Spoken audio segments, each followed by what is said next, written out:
दोस्तों, चाहे हम भूतों में विश्वास करें या न करें, हम सभी इस बात से तो सहमत हैं कि हमें प्रेतवादी कहानी दिलचस्प लगती है।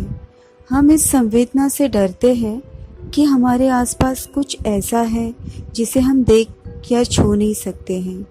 वहीं कुछ लोगों को भूतों की कहानियों को सुनने और अनुभव करने में आनंद आता है, जबकि अन्य लोगों को आसपास छिपी किसी चीज़ की अवधारणा और उसकी प्रेजेंसी को परेशान करने वाला लगता है। भारत और दुनिया भर के अन्य देशों के कुछ प्रेतवादी स्थानों की डरावनी कहानियाँ हमें चेतावनी देती है कि कुछ भयानक है जो हमारे समझ से परे है। भले ही हम अपने आसपास भूतों के अस्तित्व को महसूस करते हो या फिर नहीं, even if we reject the existence of ghosts around us। तो आज हम देखते हैं इसी सत्य घटना पर आधारित कुछ कहानियाँ।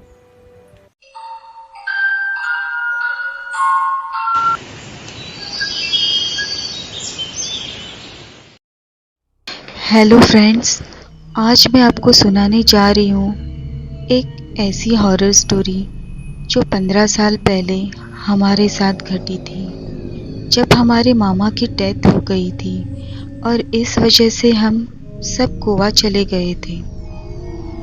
गोवा पहुँचने पर हमारे बड़े बुजुर्गों ने हम बच्चों की रहने की अरेंजमेंट फार्म हाउस में की थी। 12 दिनों के लिए वो फार्म हाउस रेंट पे लिया था। दिन भर हम मामा के घर पे रहते थे और जैसे ही रात होती थी हम सब फार्म हाउस में सोने के लिए निकल जाते थे। फार्म हाउस मामा के घर से 3 किलोमीटर की दूरी पे था।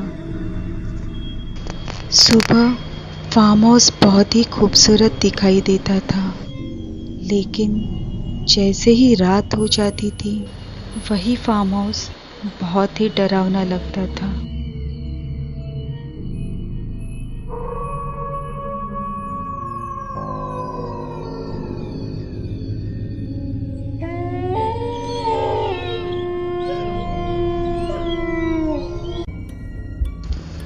हम सब जब फार्म हाउस पहुंचे तो थकान के कारण सब गहरी नींद में सो गए, इसलिए उस रात हमें ऐसा कुछ भी ऑब्जर्व नहीं किया।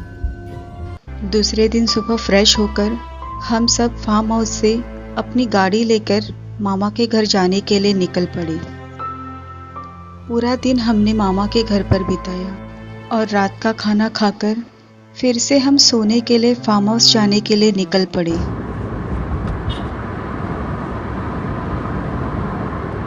हम सब जब वहां से निकले तो काफी रात हो गई थी। आसमान में अचानक बिजली सी कड़कने लगी थी। हमें कैसे भी करके जल्दी जल्दी अब फार्म हाउस पहुंचना था। हम सब फार्म हाउस पहुंच गए। रात के अंधेरे में फार्म हाउस कुछ ज्यादा ही डरावना सा लग रहा था।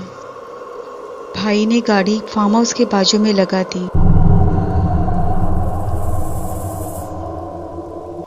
उस रात हमने फार्म हाउस में कुछ अजीब सा महसूस किया।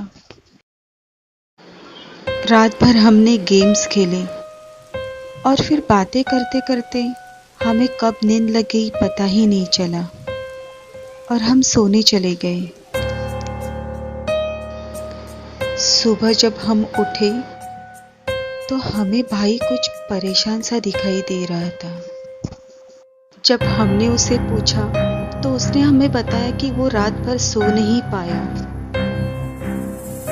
उसे किचन से रात भर अजीब अजीब सी आवाजें सुनाई दे रही थी।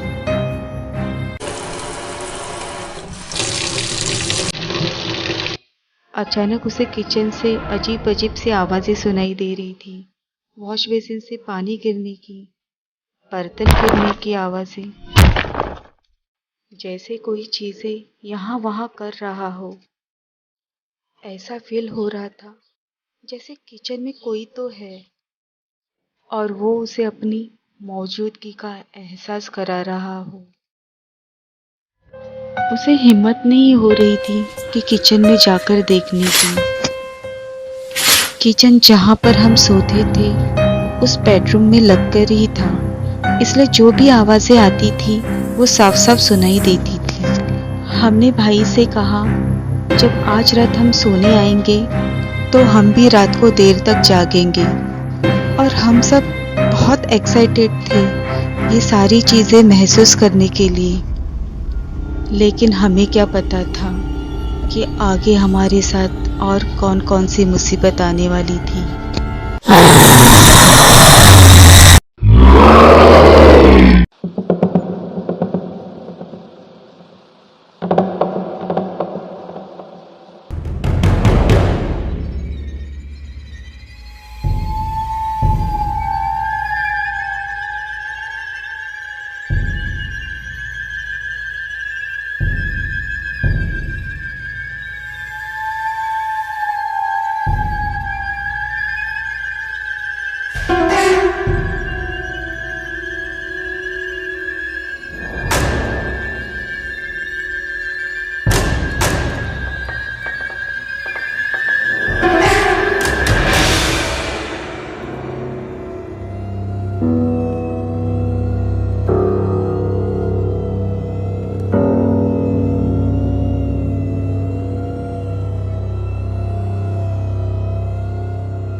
बाहर जाकर जब हमने किचन में देखा तो किचन के विंडो की कांच टूट के जमीन पर बिखरी पड़ी हुई थी।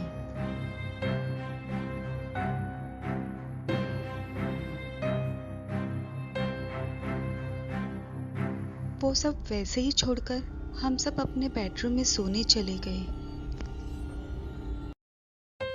हम सब ये सोचकर परेशान थे, ये तो सिर्फ तीसरी ही रात है, हमें और भी रातें इस फार्म हाउस में निकालनी होगी। हम सबको धीरे धीरे अभी ये एक्सपीरियंस होने लगा था कि जैसे वहाँ पर कोई है और वो हमें फ़ोन कर रहा हो यहाँ से निकल जाने के लिए। ऐसे फील हो रहा था कि उस एंटिटी को हमारी सबकी प्रेजेंस ही वहाँ पे पसंद नहीं हो और इस वजह से वो हमें वहाँ से निकल जाने की चेतावनी दे रहा हो। उस रात किसी को भी ठीक से नींद नहीं आ रही थी। सबको अजीब अजीब ख्याल और डरावने से सपने आ रहे थे। मुझे बेडरूम के बाहर फिर से कुछ आवाज़ सुनाई दी। बड़ी मुश्किल से सब सो गए थे, इसलिए मैंने किसी को जगाना ठीक नहीं समझा और मैं हाथ में कैंडल लिए हिम्मत करके कमरे से बाहर निकली। उतने में ही कॉरिडोर में लाइट फ्लिकर होने लगी। कॉरिडोर किचन को लगकर ही था।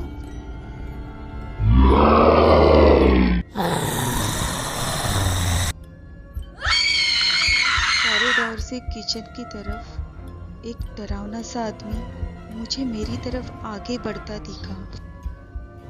और उसे देख के मेरे होश उड़ गए और मेरी चीख निकल गई।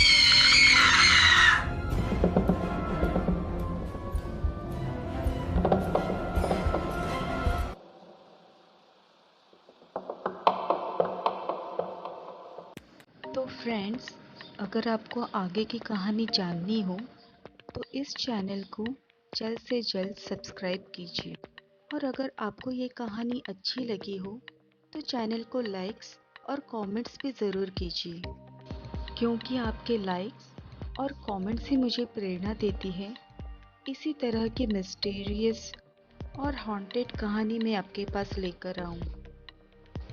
और अगर आपके साथ या फिर आपके किसी अपनों के साथ या फिर दोस्तों के साथ भी ऐसी ही कोई मिस्टीरियस और हॉन्टेड घटना घटित हुई हो और आप मेरे ज़रिए आपकी कहानी भी लोगों तक पहुंचाना चाहते हो, तो मैंने इंस्टाग्राम और ईमेल लिंक डिस्क्रिप्शन बॉक्स में दिया है।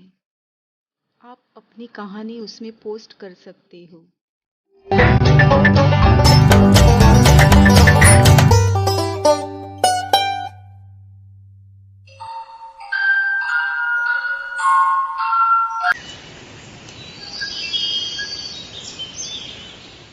हेलो फ्रेंड्स, पिछले एपिसोड में आपने देखा होगा बेडरूम के बाहर मुझे कुछ अजीब आवाज़ सुनाई दी और मैं हिम्मत करके बाहर निकली। किचन को लगकर जो कॉरिडोर था वहाँ से अचानक एक बहुत ही डरावना सा आदमी मुझे दिखाई दिया और वो धीरे धीरे मेरे तरफ आगे बढ़ ही रहा था। उसे देखकर डर के मारे मेरी चीख निकली। जब मेरी आंखें खुली तो देखा ये सब मेरा सपना था। मैं बहुत डर गई थी।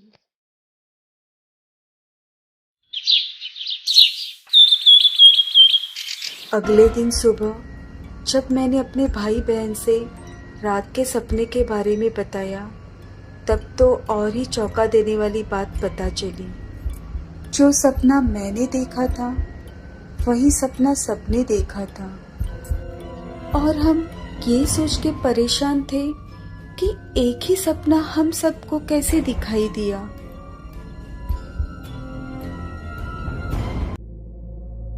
हम सब हमेशा की तरह मामा के घर जाने निकले। वहाँ पहुंचकर हमने वो सारी बातें अपने मम्मी और पापा से शेयर की, लेकिन मम्मी और पापा ने हमारी बातें निगलेक्ट की और बोले, तुम लोग ज़्यादा हॉरर मूवी और ये सब हॉरर बातें करते हो, इसलिए तुम्हें ये सब फील हो रहा है और ऐसे ही डरावने सपने आते हैं। वहाँ पर ऐसा कुछ भी नहीं है। अगर ऐसा कुछ होता तो हमारे बूढ़ों ने तुम सबकी वहाँ पर रुकने की अरेंजमेंट की नहीं होती। हमने भी वो सारी बातें निगलेक्ट की और अपने मम्मी और पापा की बातों पे भरोसा रखकर ये सोचकर कि ये कोई हमारा वहम होगा, हम फार्म हाउस जाने के लिए निकल पड़े। लेकिन फिर भी हम अंदर से बहुत डरे हुए थे, क्योंकि जब से हम वहाँ पर गए कुछ ना कुछ ऐसी ही घटनाएं हमारे साथ होती रहती थी। रात को जब हम सोए थे तो आधी रात को हमें किसी के गुदगुदाने की आवाज आ रही थी, जैसे कि कोई चैंट कर रहा हो। हम सब सोचने लगे कि ये आवाज आ कहाँ से रही है, और ये देखने के लिए हम सब अपने बेडरूम से बाहर निकले। हमने देखा दरवाज़ा अपने आप खुल गया। ऐसे फील हो रहा था हमारे अलावा भी यहाँ पर कोई है, और हम सब चुपचाप ये सब देख रहे थे।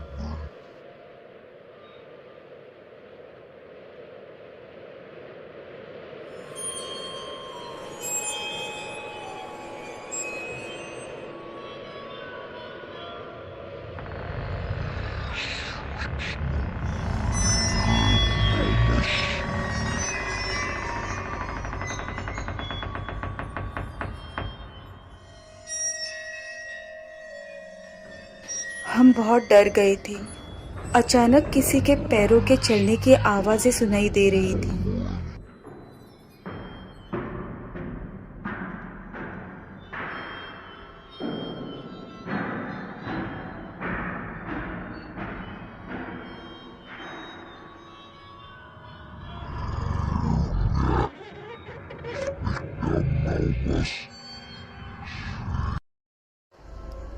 हमने देखा जमीन पे अपने आप पैरों के निशान छप रहे थे और वो निशान आगे बढ़कर एक रॉकिंग चेयर के पास आकर रुक गए और वो रॉकिंग चेयर अपने आप जोरों से हिलने लगी, जैसे कोई उस पे बैठा हो।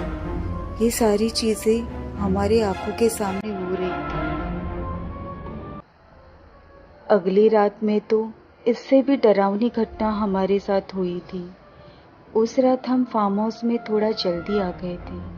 शाम के वक्त हम फार्म हाउस में पहुंच गए थे। घर के बाहर एक झूला था जो अपने आप स्विंग हो रहा था और जब हमने पीछे मुड़कर देखा तो झूले पे एक औरत बैठी हुई दिखाई दे रही थी और ये सब देखकर हम बहुत डर गए थे। डरकर हम घर के अंदर आ गए तो घर का दरवाज़ा अपने आप बंद हो गया। इससे हमें ये पता चला ये एक्टिविटी रात को ही नहीं दिन में भी होती है। रात को जब हम सोए थे तो एक औरत हम सबको दिखाई दी जो हमें वहाँ से चले जाने के लिए चेतावनी दे रही थी।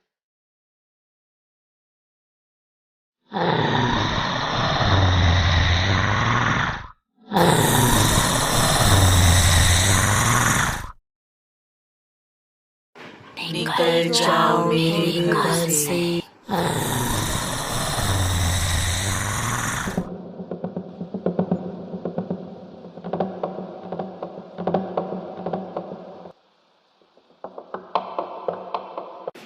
हेलो फ्रेंड्स, इस कहानी के आगे के एपिसोड जानने के लिए चैनल को जल्द से जल्द सब्सक्राइब कीजिए।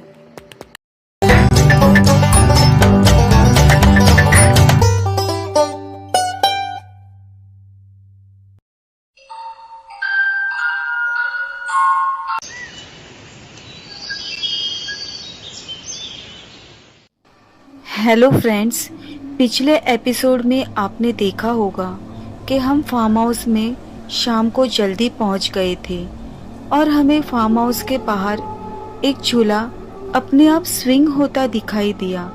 पीछे मुड़ के जब हमने देखा तो उस झूले पे एक औरत दिखाई दी।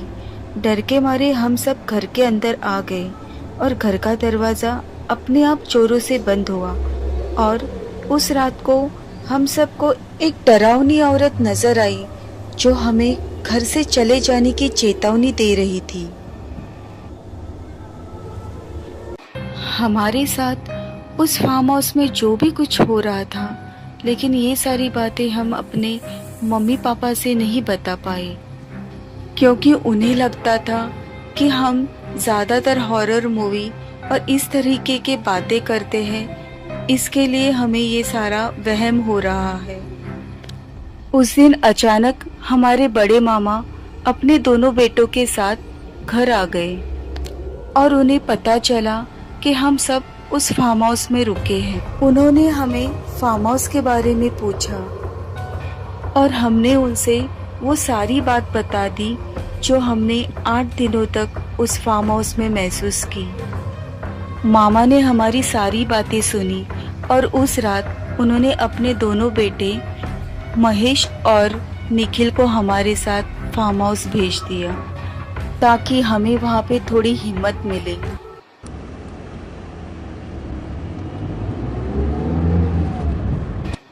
फार्म हाउस पहुँचने पर हमने वो सारी बातें निखिल और महेश को बता दी जो हम वहाँ पे महसूस कर रहे थे।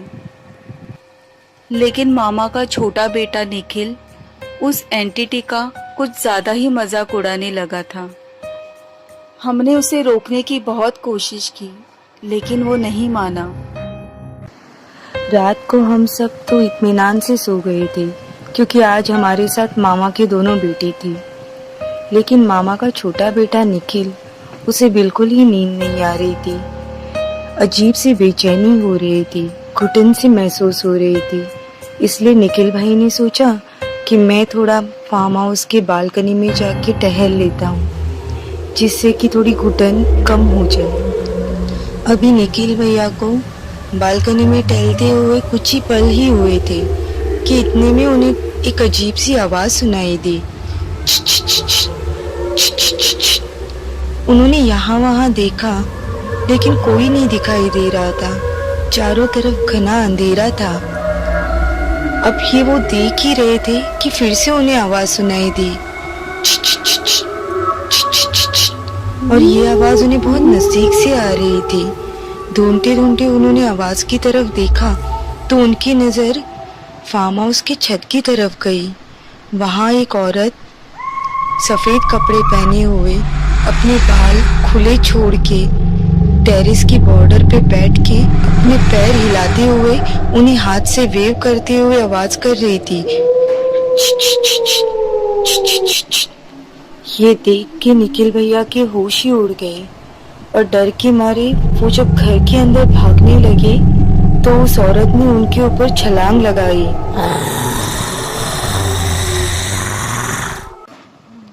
उसे ऐसे लगा कि वो औरत छत से नीचे उसके कंधों पर ही कूद गई हो, जिससे उसे अपने कंधों पर दर्द के साथ साथ भारीपन भी महसूस होने लगा। निखिल भैया ने डर के हम सभी को जगा के ये सारी बातें बताई। उसने बताया कि टेरेस की बॉर्डर पे वह औरत बैठकर क्रीपी सी स्माइल देते हुए मुझे ही बुला रही थी। उसका चेहरा बुरी तरह से जला हुआ था और उसकी आंखें पूरी सफ़ेद थी। उसके उलझे लंबे काले बालों से उसका चेहरा आधा छुपा हुआ था।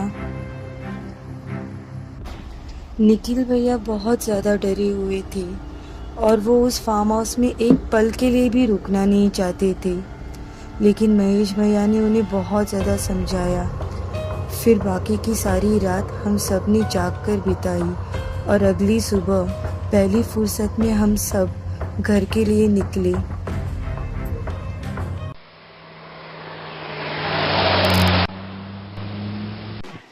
घर पहुंचकर निखिल भैया ने अपनी सारी आप बीती बड़े मामा को बता दी। निखिल भैया की बातें सुन के मामा शॉक हो गए। कुछ देर रुके, उनके चेहरे से डर झलक रहा था और सडनली वो बोल पड़े, क्या वो अभी भी वहां है?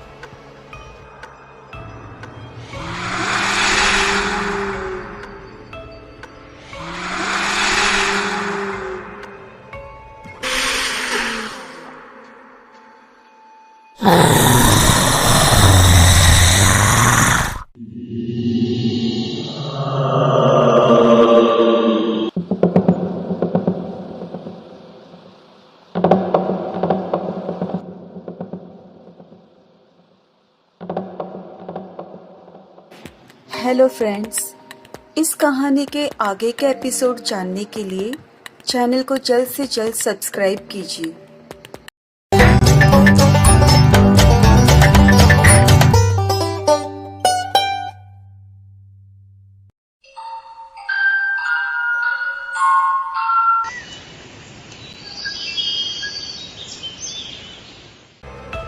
हेलो फ्रेंड्स, अगर आपने हॉन्टेड फार्म हाउस के पहले के 4 एपिसोड नहीं देखे हो तो पहले आप वो देख ले, नहीं तो आपको ये एपिसोड समझ नहीं आएगा।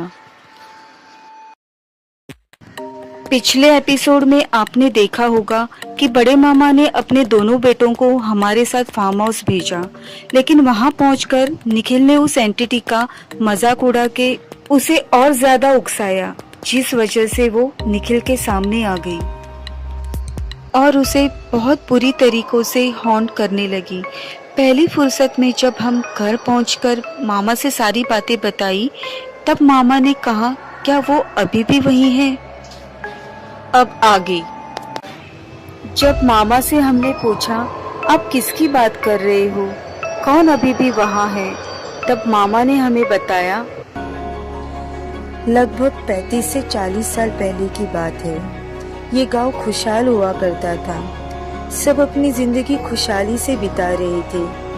वो फार्म हाउस भी एक फार्म हुआ करता था और वहाँ फार्म हाउस के बदले एक छोटी सी झोपड़ी हुआ करती थी। फिर एक दिन उस झोपड़ी में मोहिनी नाम की एक औरत रहने आई। वो बहुत ही ज़्यादा खूबसूरत थी। उसके जैसे खूबसूरत पूरे गांव में कोई भी औरत नहीं थी। उसकी बड़ी बड़ी भूरी आंखें थी। उसके लंबे काले घने बाल थे जो उसके घुटनों से भी नीचे आते थे। उसका रंग दूध जैसा गोरा था। वो बहुत मनमोहक थी।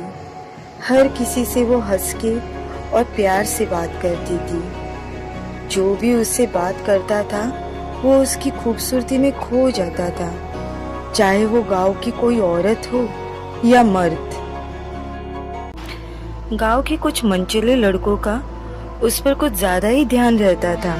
हर कोई उससे बात करने का सिर्फ मौका ही ढूंढते रहता था। फिर पता नहीं गांव में किसकी बुरी नजर लग गई। अचानक गांव में अनहोनी सी घटनाएं घटने लगी। अचानक ही किसी की खड़ी फसल में आग लग जाती तो घर में लोगों के खूंटी से टंगे हुए कपड़ों में भी आग लग जाती थी। आधी रात को किसी किसी के घर पे पत्थरों की बारिश हुआ करती थी और माँ के बगल में सोए हुए न्यू बॉर्न बेबी अचानक गायब हो जाते थे, जिनका कभी पता ही नहीं चलता था। और तो और मेरा एक दोस्त जो हट्टा कट्टा और बहुत अच्छा तैराक था, उसकी भी पानी में डूबने से मौत हो गई। डूबा भी ऐसी जगह जहाँ पानी बिल्कुल ही गहरा नहीं था, करीब करीब 3-4 फुट ही गहरा रहा होगा। खैर, उस साल गांव में जनगणना होनी थी और जनगणना करने की जिम्मेदारी मैं और मेरे दोस्त ओमकार के ऊपर सौंपी गई थी। कुछ ही दिनों में हमने आधे से भी ज़्यादा गांव कंप्लीट कर दिया था। शाम को जाते जाते हमने उस दिन का आखिरी घर मोहिनी का रखा हुआ था। मुझे अच्छे से याद है, शाम के लगभग 5 बजे हुए थे। मैं और ओमकार मोहिनी के घर गए। उसने बड़े प्यार से हमारा स्वागत किया।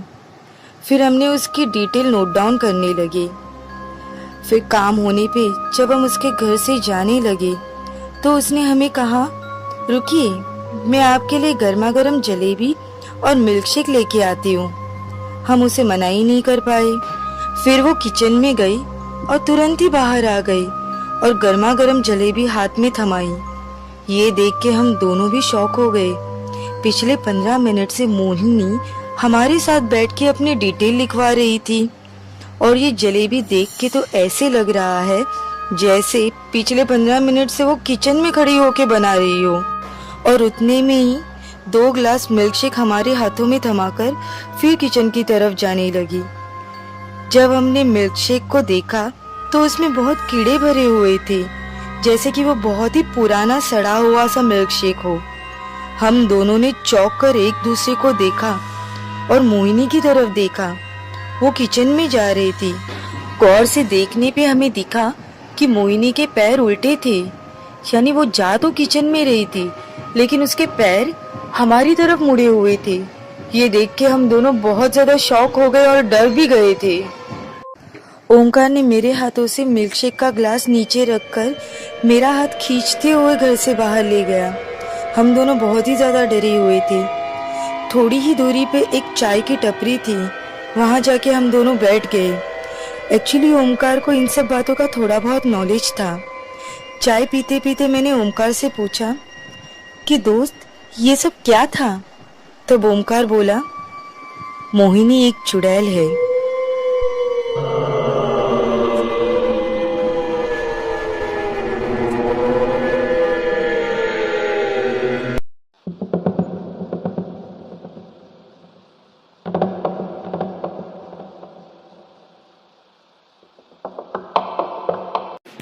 हेलो फ्रेंड्स, इस कहानी के आगे के एपिसोड जानने के लिए चैनल को जल्द से जल्द सब्सक्राइब कीजिए।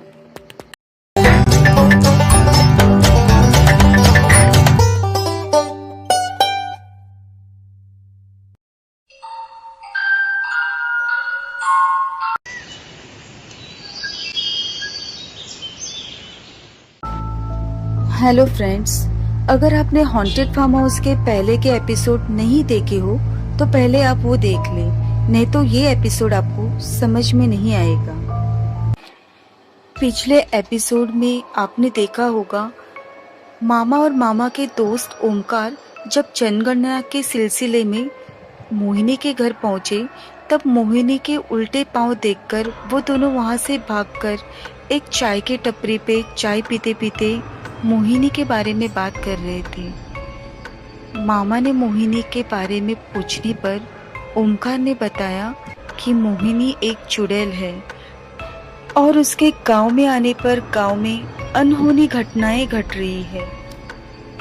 अब आगे। खैर, ऐसे ही कुछ दिन बीत गए। गांव का एक मनचला लड़का मगन, उसकी मोहिनी पे बुरी नज़र थी।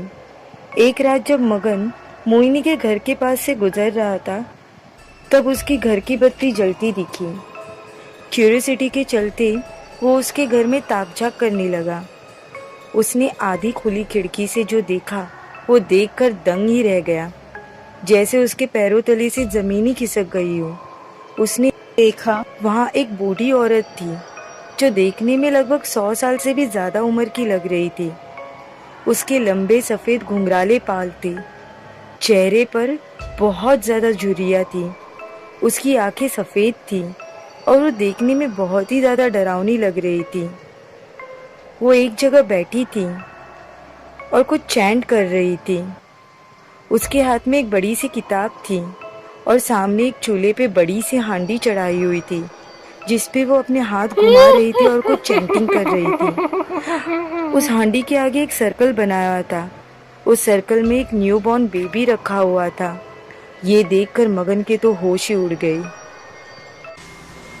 वो भागते हुए गांव के सरपंचों के पास गया और गांव के बुजुर्गों का दरवाज़ा खटखटाया। सभी लोग हड़बड़ी में जागकर बाहर आए और उसे पूछा कि आखिर माजरा क्या है, ऐसी आधी रात को तुमने हम सबको क्यों जगाया। तब मगन ने बताया कि मैं मोहिनी के घर के सामने से गुजर रहा था, तब उसके घर से अजीब सी आवाज़ें आ रही थी। क्यूरियोसिटी के चलते मैं जब उसके घर की खिड़की से झांकने लगा तो वहाँ मोहिनी नहीं थी, वहाँ एक बूढ़ी औरत बैठी हुई थी जो बहुत ही ज़्यादा बूढ़ी थी और अजीब सा रिचुअल कर रही थी। उसके सामने एक बहुत ही बड़ी किताब रखी हुई थी और एक चूल्हे पे बहुत बड़ी हांडी चढ़ाई हुई थी, जिसमें वो कुछ रिचुअल करते हुए उसमें डाल रही थी। और उसी हांडी के आगे एक बड़ा सा काला घेरा बना हुआ था, जिसमें एक न्यूबॉर्न बेबी रखा हुआ था। इतने में एक औरत चीखती हुई वहाँ आई और सबको बोलने लगी, मेरा 2 दिन का बच्चा घर से गायब है, अभी कुछ देर पहले ही मेरे बगल में सो रहा था। ये बात सुनकर सभी गांव वाले आग बबूला हो गए और लाठी और मशाल लेकर मोहिनी के घर की तरफ निकले। उन्होंने मोहिनी के घर का दरवाज़ा तोड़कर सीधा अंदर घुसे और उस बुढ़िया को पकड़कर बाहर लाए और उस छोटे बच्चे को उसके माँ के हवाले कर दिया। गांव के पंडित ने जब अपने तरीके से उस बुढ़िया से पूछा, तब उसने बताया कि मैं ही मोहिनी हूँ और मेरी उम्र 250 साल की है। मैं न्यूबॉर्न बेबी के रिचुअल से ही हमेशा अपने आप को जवान और खूबसूरत बना के रखती हूँ और सभी गाँव वालों को वशीभूत करती हूँ। ये सुनकर सभी गाँव वालों ने पंडित जी के कहने पे उसे वहीं के एक पास के पेड़ से बांध दिया और उन्हीं के कहने पर उसे मशाल से आग लगाकर जला दिया। उस दिन के बाद से गांव में ये सारी अनहोनी घटना थम गई थी। चलते चलते मोहिनी अचानक जोर जोर से हंसने लगी और सभी गांव वालों को बोलने लगी, तुम लोगों को क्या लगा कि तुम सभी ने मुझे मार डाला, लेकिन मैं मरी नहीं हूँ। मैं वापस आऊँगी और तुम सब लोगों से अपना बदला लूँगी।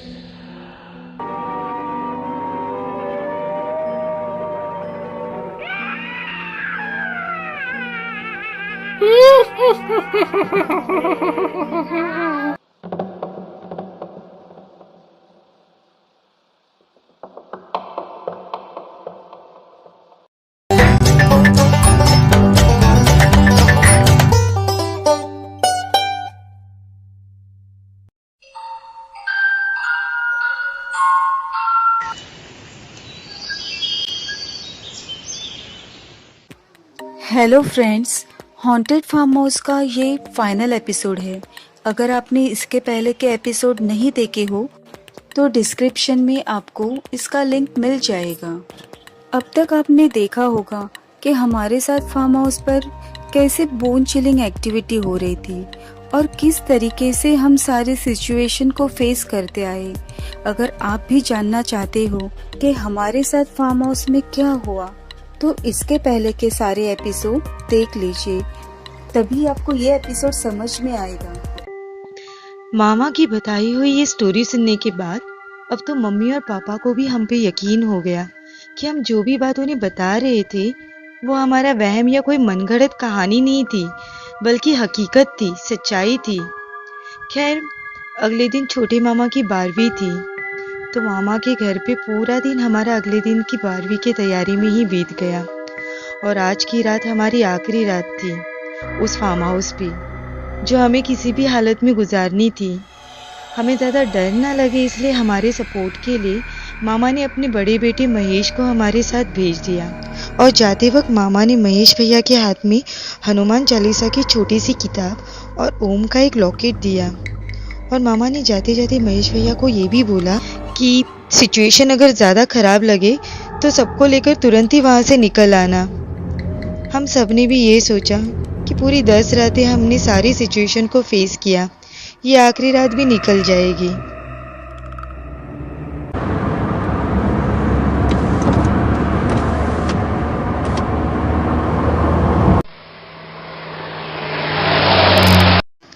इस बार फार्म हाउस में जाते वक्त हम कुछ ज़्यादा ही डरे हुए थे, क्योंकि फार्म हाउस की बैक स्टोरी अब हमें सब पता चली थी।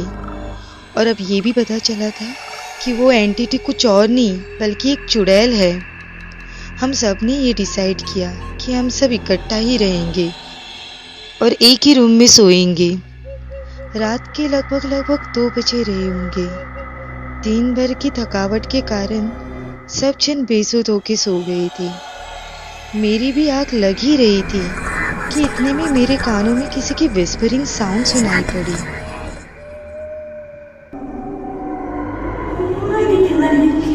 मैंने जब हल्के से आँख खोल के देखी तो बेडरूम का दरवाज़ा ओपन एंड क्लोज हो रहा था और समय के साथ साथ वो विस्परिंग साउंड बढ़ती जा रही थी।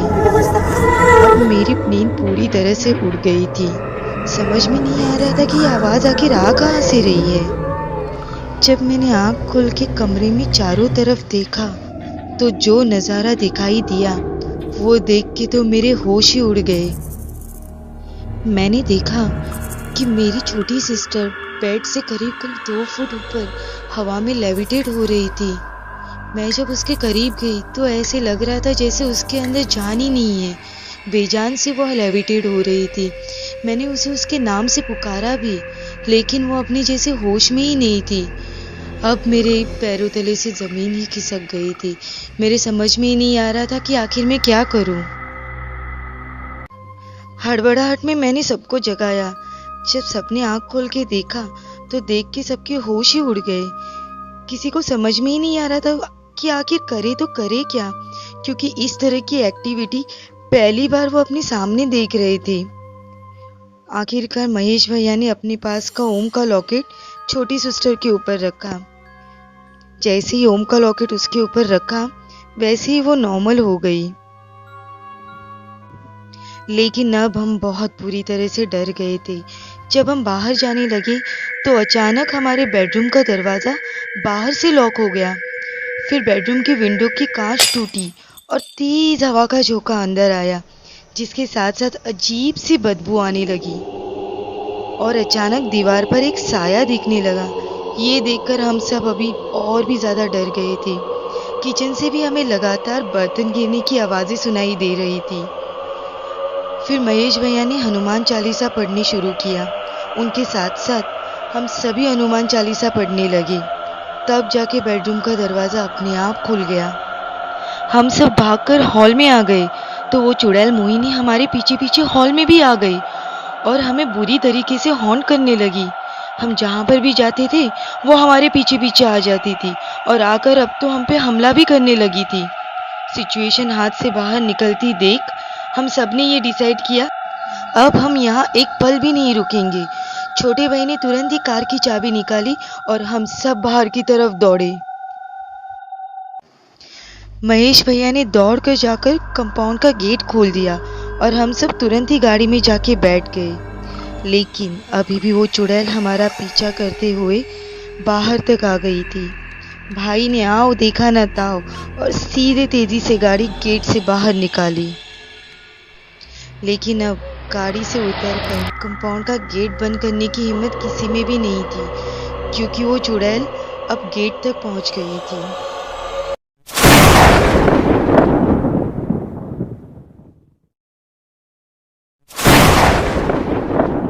जब हमने डरते हुए गाड़ी से पीछे मुड़ के देखा तो वो चुड़ैल गेट तक आ गई थी और करीब करीब वो 20 से 25 फुट लंबी हो गई थी और गुस्से में हमारी तरफ पॉइंट आउट करते हुए हमें बोली,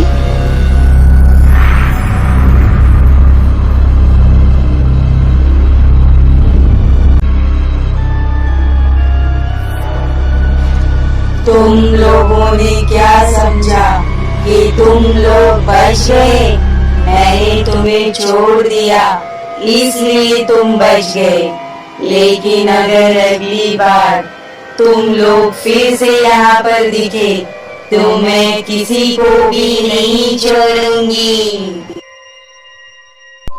फार्म हाउस जैसे जैसे दूर जा रहा था, हम सभी राहत की सांस ले रहे थे। फाइनली हम रात के करीब 3:30 बजे मामा के घर जा पहुंचे और सारी बातें घर वालों को बता दी। अगली सुबह घर के बड़े बुजुर्ग फार्म हाउस में गए और वहां जाकर हमारा जो भी सामान बिखरा हुआ था वो सारा समेट कर लेके आए। मामा की जो भी 12वीं की पूजा विधि थी वो पूरी करके हम सब अपने घर मुंबई लौट आए, लेकिन एक बुरे एक्सपीरियंस के साथ।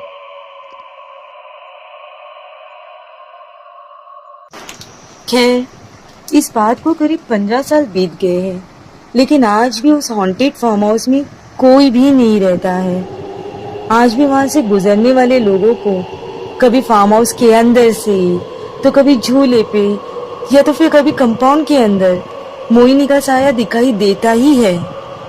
वहां से गुजरने वाले राहगीरों को वो अपनी मौजूदगी का एहसास दिलाती ही है।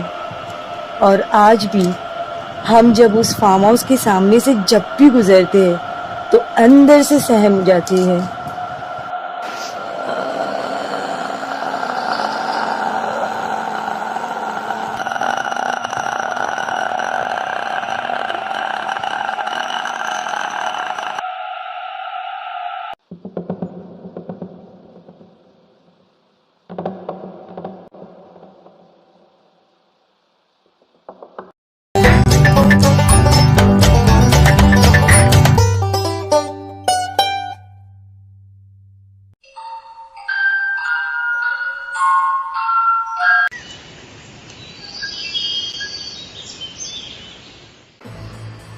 हेलो फ्रेंड्स, आज की ये कहानी मेरे एक सब्सक्राइबर की है जो उन्होंने मुझे भेजी है। मैं ये कहानी उनके नज़रिए से आपको सुनाती हूँ।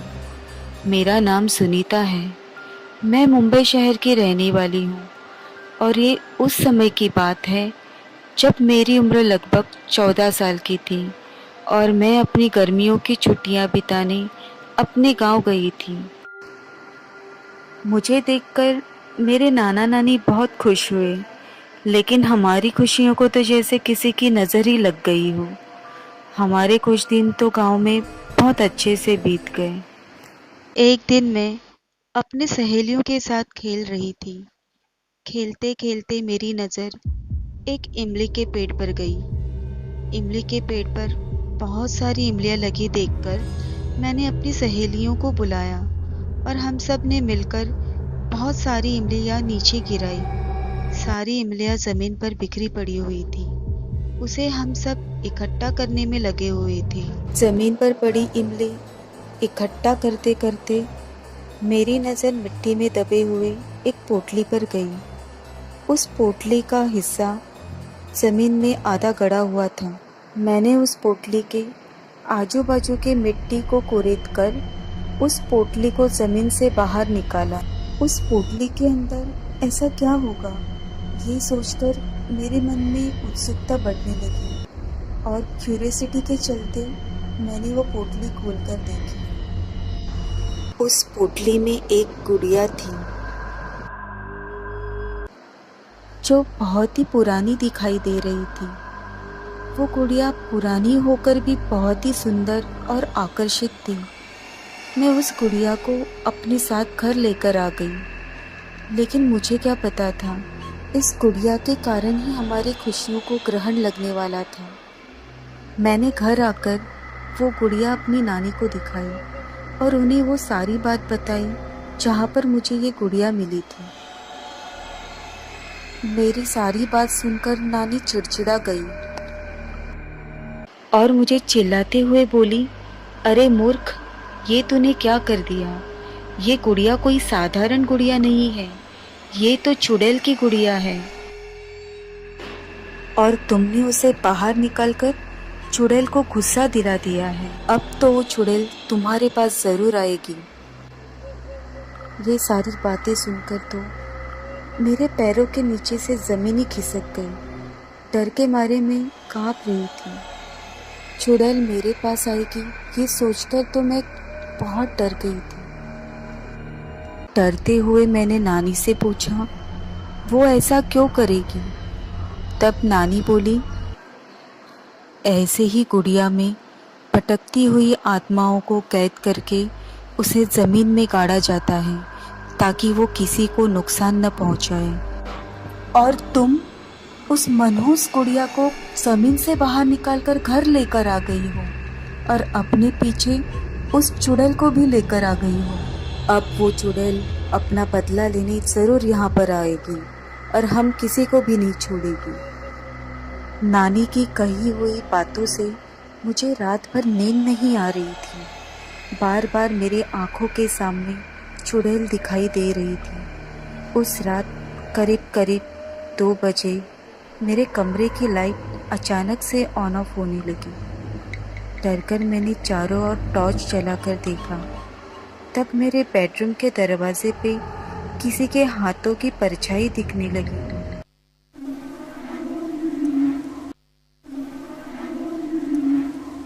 ये सब देखकर डर के मारे मेरा गला भी सूख गया था। पीछे टेबल पर पानी का ग्लास रखा हुआ था, लेकिन वो खाली था, इसलिए मैं पानी लेने किचन चली गई। वहाँ से जब लौट के मैं अपने बेडरूम में वापस आ गई, तब मैंने देखा कि एक डरावनी सी औरत मेरे बेड पे बैठी हुई है, जो अपनी बड़ी बड़ी खून से भरी हुई लाल लाल आंखों से मेरे तरफ एकटक देखी जा रही थी।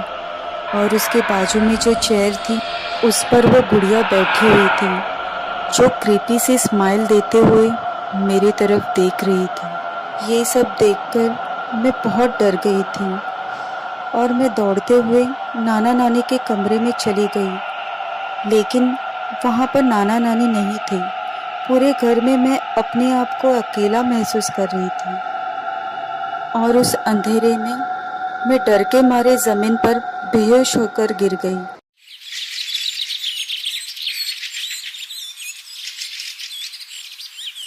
और सुबह जब मैंने अपनी आंखें खोली तो मेरी आंखों के सामने मेरी नानी बैठी हुई दिखी। नानी को अपनी आंखों के सामने बैठा हुआ देखकर मैं बहुत खुश हुई और रात को मेरे साथ जो कुछ हुआ वो सारी बात मैंने अपनी नानी को बताई। नानी बोली, रात को वो और नाना अपने कमरे में ही थे और ये सब कुछ तुम्हारे साथ जो हो रहा है ये सब उस चुड़ैल ने ही किया होगा। हमें आज रात किसी भी तरह उस गुड़िया को उस जगह जाके फिर से गाड़ देना होगा, तभी हमें उस चुड़ैल से मुक्ति मिलेगी। लेकिन वो चुड़ैल हमें ऐसा हरगिज करने नहीं देगी। वो हमारे रास्ते में मुश्किलें पैदा करेगी, रुकावटें डालेगी और हमें अपने मकसद में कभी कामयाब होने नहीं देगी। नानी एक धार्मिक औरत थी। वो पूजा पाठ और दूसरों की मदद भी अक्सर किया करती थी। वो एक पंडित जी को जानती थी जिन्हें इन सब की जानकारी थी। वो मेरे लिए पंडित जी से मंत्रों से युक्त ताबीज़ लेकर आई। नानी ने मुझसे कहा, आज रात हमें किसी भी हालत उस गुड़िया को उस जगह जाके ज़मीन में गाड़ देना होगा। लेकिन तुम्हें अकेले ही उस गुड़िया को ज़मीन में गाड़ देना होगा। हम तो तुम्हारे साथ रहेंगे, लेकिन हम दूर एक जगह पर बैठकर मंत्रों का जाप करेंगे। लेकिन उससे पहले तुम्हें ये मंत्रों से युक्त ताबीज़ अपने गले में पहनना होगा। फिर नानी ने मेरे गले में पंडित जी का दिया हुआ ताबीज़ पहना दिया। फिर मैं नाना नानी के साथ उस जंगल में इमली के पेड़ के पास जाने के लिए निकले। रात के अंधेरे में जंगल कुछ ज्यादा ही डरावना सा लग रहा था। कुछ देर चलने के बाद नाना नानी एक जगह पर रुक गए और वहां पर बैठकर मंत्र जाप करने लगे। उन्होंने मुझे कहा, अब तुम्हें आगे का रास्ता अकेले ही निकालना होगा और उस जगह अकेले ही उस गुड़िया को गाड़ देना होगा। और मैं अकेले ही हिम्मत करके उस इमली के पेड़ के पास पहुंच गई। वहां से दूर मुझे नाना नानी दिखाई दे रहे थे, जो नीचे जमीन पर बैठकर मंत्र जाप कर रहे थे। चलते चलते आखिर में उस जगह आ ही पहुंची। जब मैं गुड़िया को गाड़ने के लिए गड्ढा कर ही रही थी तो मुझे अचानक किसी के रोने की आवाज सुनाई दी।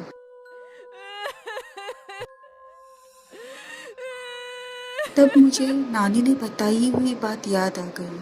उन्होंने मुझे बताया था, वो चुड़ैल तुम्हारा ध्यान भटकाने की कोशिश जरूर करेगी, लेकिन तुम उसके तरफ ध्यान मत देना, नहीं तो वो तुम्हें अपने कब्जे में कर लेगी।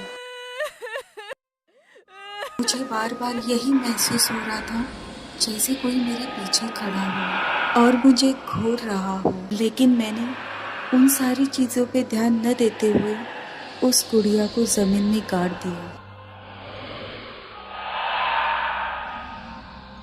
और मैं अपनी आंखें बंद करके वहां से भागकर अपने नाना नानी के पास आ गई। उस रात मेरा तो चुड़ैल से पीछा छूट गया, पर मेरे मन में उस चुड़ैल का डर इतना बढ़ गया था कि मैं अगली सुबह वापस अपने शहर में मम्मी पापा के पास चली गई। आज भी वो खौफनाक मंजर मेरे आंखों के सामने आता है तो मेरे रोंगटे खड़े हो जाते हैं। सुना है आज भी वो चुड़ैल अपनी गुड़िया के साथ किसी का इंतजार कर रही है जो उसे वहां से फिर से मुक्त कर दे। हेलो फ्रेंड्स, ये थी सुनीता के साथ घटी हुई एक सच्ची घटना। अगर आपके साथ भी ऐसी ही कोई मिस्टीरियस घटना घटित हुई हो और आप अपनी कहानी शेयर करना चाहते हो तो डिस्क्रिप्शन में मैंने लिंक दिया है, उसमें आप अपनी कहानी पोस्ट कर सकते हो।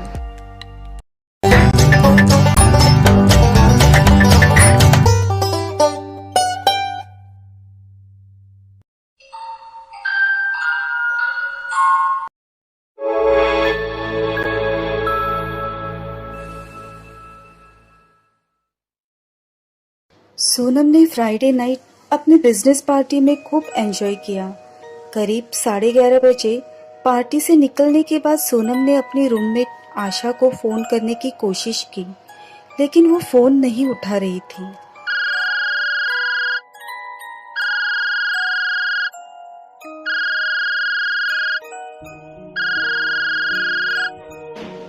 हेलो।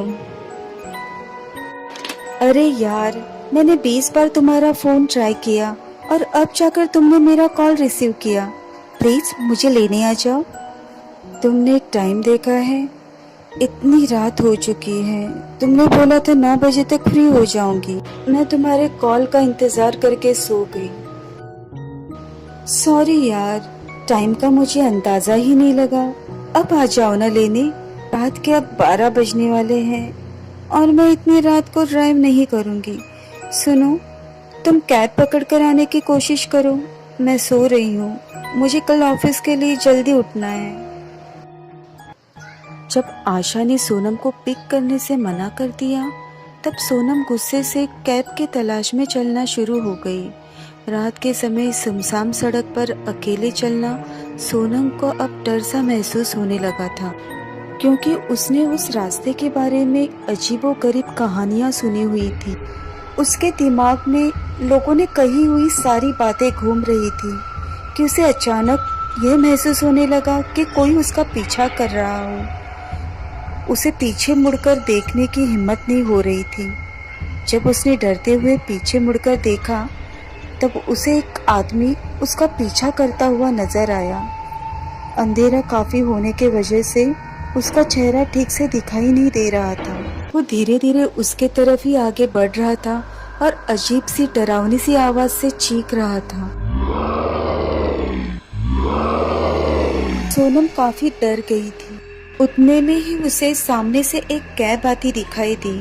उसने एक सेकंड भी अपना वक्त जाया न करते हुए वो कैब में बैठ गई। जब उसने खिड़की से झांककर उस आदमी के तरफ देखा पर वो वहां से जा चुका था।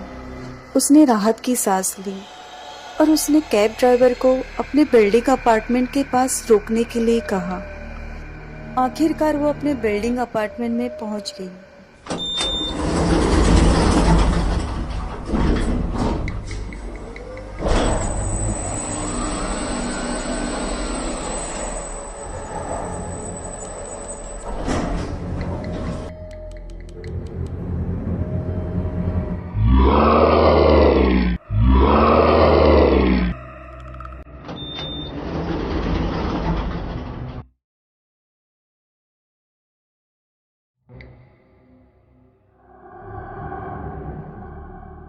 तुम ठीक तो हो? क्यों, क्या हुआ? तुम लिफ्ट में बेहोश पड़ी थी, क्या हुआ था? वो लिफ्ट में था। कौन? Rohan. Are you crazy? Rohan मर चुका है, कितनी बार तुम्हें बताया है। तो फिर वो मेरा पीछा क्यों नहीं छोड़ता? मेरा कोई कसूर नहीं है, वो एक हादसा था।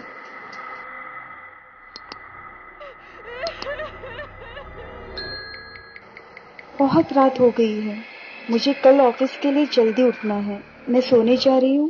Good night.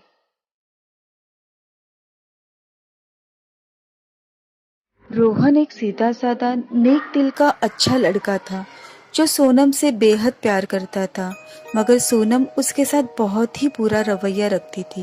वो बहुत ही खुदगर्ज और मतलबी लड़की थी और रोहन को सिर्फ अपने फायदे के लिए ही यूज करती थी। लेकिन रोहन उसकी हर बदतमीजी को माफ किया करता था। इसी बात का फायदा उठाते सोनम ने कभी भी अपने रवैये को सुधारने की कोशिश नहीं की। वो हर चीज में अपनी मर्जी चलाती थी और रोहन को उसकी सारी बात माननी पड़ती थी क्योंकि वो नाराज न हो जाए। एक रात सोनम ने अपनी दोस्त की कार बोरो की और उसने किसी हिल स्टेशन पे जाने का प्लान बनाया। उसने रोहन को अपने साथ हिल स्टेशन चलने कहा। रोहन जाना नहीं चाहता था क्योंकि अगले दिन उसे अपने ऑफिस के एक इम्पोर्टेंट काम के लिए सुबह की फ्लाइट से दिल्ली जाना था, लेकिन सोनम के जिद के वजह से वो उसे मना नहीं कर पाया। उस दिन सोनम बहुत ही तेजी से गाड़ी चला रही थी। रोहन डर रहा था कि कोई हादसा न हो जाए, इसलिए वो उसे गाड़ी संभालकर चलाने के लिए कह रहा था, लेकिन सोनम उसकी कोई बात न मानते हुए उसे भला बुरा कहने लगी। अगर तुम्हें मेरी गाड़ी चलाने से इतनी प्रॉब्लम है ना, तो गाड़ी से बाहर निकल जाओ। रोहन उसे बार बार कहता रहा कि गाड़ी आराम से चलाओ, कहीं ऐसा न हो कि गाड़ी रास्ते में खराब हो जाए। उसे घर जल्दी पहुंचना है क्योंकि अगले दिन उसकी फ्लाइट है। सोनम को बहुत गुस्सा आया। उसने गाड़ी रास्ते में रोक दी और रोहन से लड़ने लगी कि उसको उसके ऑफिस के काम की ही पड़ी है और नाराज होकर उसे गाड़ी से बाहर निकल जाने कहा। Just get out of the car right now. Sorry baby, मुझे माफ कर दो। मैंने कहा ना, अभी के अभी गाड़ी से उतर जाओ। रोहन ने उसे बहुत समझाया पर उसने उसकी एक भी बात नहीं मानी और रोहन गाड़ी से बाहर निकला। प्लीज सोनम, मुझे अंदर आने दो। इतने घने जंगल में मुझे अकेला छोड़कर मत जाओ। लेकिन सोनम ने उसकी एक भी बात न मानते हुए उसे अकेले जंगल छोड़कर वो वहां से निकल गई। उसने गाड़ी स्टार्ट की और म्यूजिक प्लेयर ऑन करके म्यूजिक सुनते सुनते वो गाड़ी चला रही थी। रोहन अकेले सुनसान जंगल के रास्ते पर चल रहा था। उस जंगल के रास्ते में एक भी गाड़ी नहीं गुजरी कि जिससे वो हेल्प ले सके। अचानक से उसे जंगल से शेर की आवाज सुनाई पड़ी और वो वहां से भागने लगा।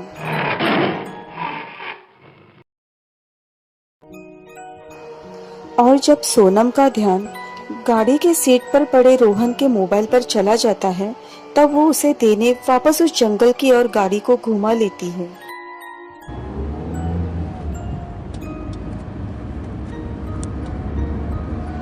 जैसे ही सोनम खिड़की से बाहर झांककर देखती है तो उसे दूर जंगल में पेड़ के नीचे रोहन मरा हुआ दिखाई देता है। वो देखती है कि एक शेर उसे खा रहा है। ये सब देख के वो डर जाती है। वहाँ पे वो अपना वक्त जाया न करते तुरंत ही वहाँ से निकल जाती है।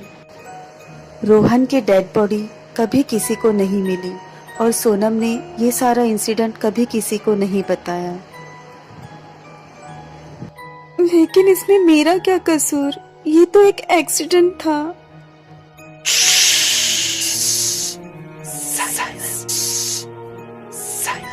उस दिन के बाद उसे हर रोज रोहन की आत्मा दिखाई देती है जो अपना बदला लेना चाहती है। आज सोनम किसी मेंटल असाइलम में है और रोहन उसे वहां पर भी हर रोज दिखाई देता है।